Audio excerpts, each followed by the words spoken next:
Hello and welcome to Legendary Lunacy. I'm your host, Lord Papa Lunacy, back again with another creepypasta. Comment down below what your thoughts on the story are, and comment below your favorite story as well. Maybe we'll read it.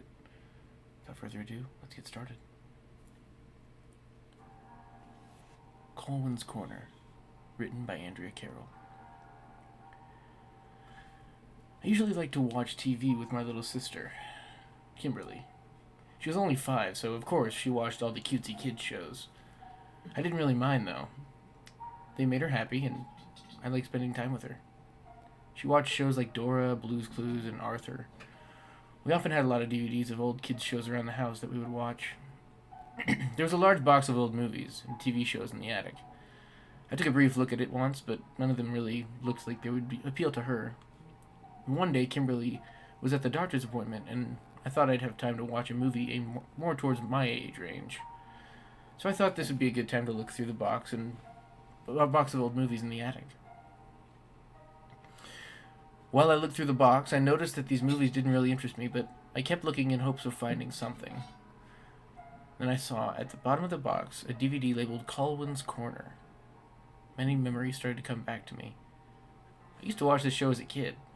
It was about an orange puppet named Colwin, who lived in a house on the corner of a street.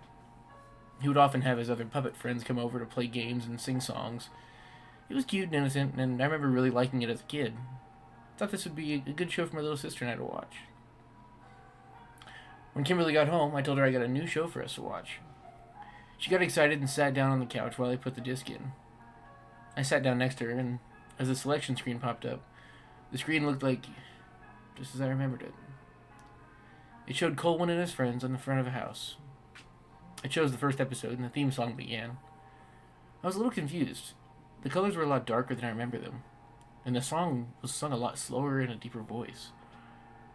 I didn't think much about it, as I hadn't seen the show in a long time, and I probably forgot some of the elements of it.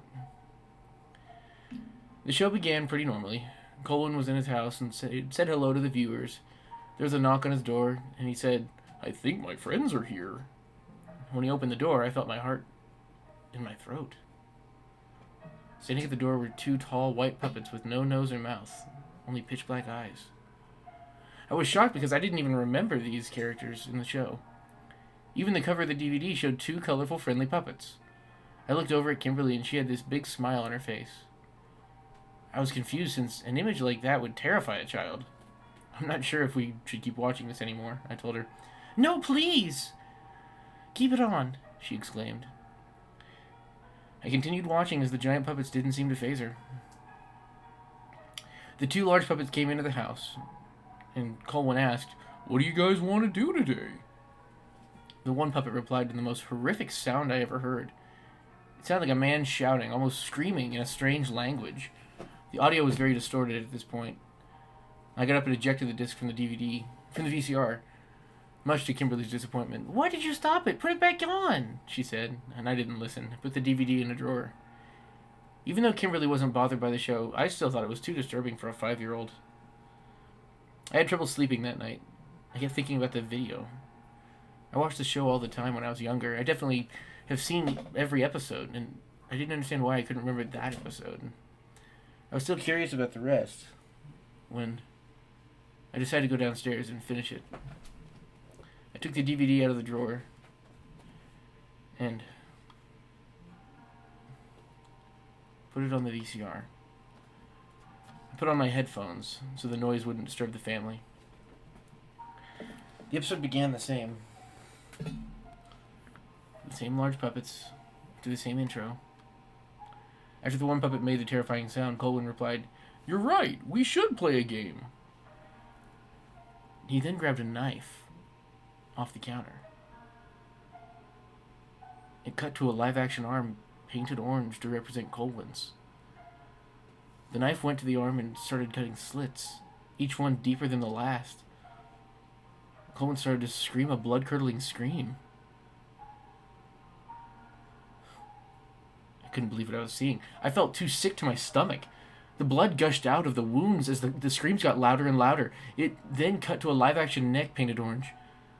The knife went up to the throat and cut a deep slit in it, and blood began gushing out. It showed Colwin gasping heavily for air before his eyes turned completely white. The episode ended with him falling to the ground as the two tall, white puppets looked directly into the camera with pitch-black eyes.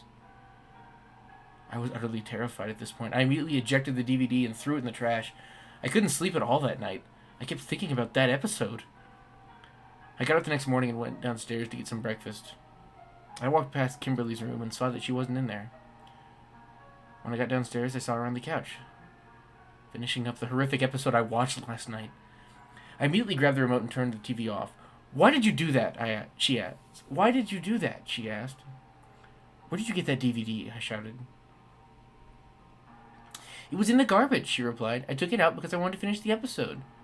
"This show is very bad," I shouted. "No, it's not," she said. "They were just baking a cake." What? I said. "The episode was about Colwin and his friends baking a cake," she replied. I was shocked. What did his friends look like?" I asked. "One was blue and one was red," she replied. "I really liked it. Can I watch it again?"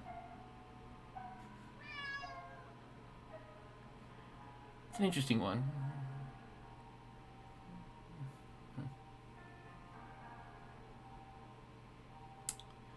Thank you all so much for watching. If you have any comments, leave them down below. Comment your favorite creepypasta, and maybe we'll read it next time. If you had some constructive criticism, like this comment here, go ahead and leave it down below. I need to close the door to the room so the cat doesn't get in here while I'm recording. But, as always, sit back, relax, and enjoy the darkness around you. Thank you all so much. We'll see you next time.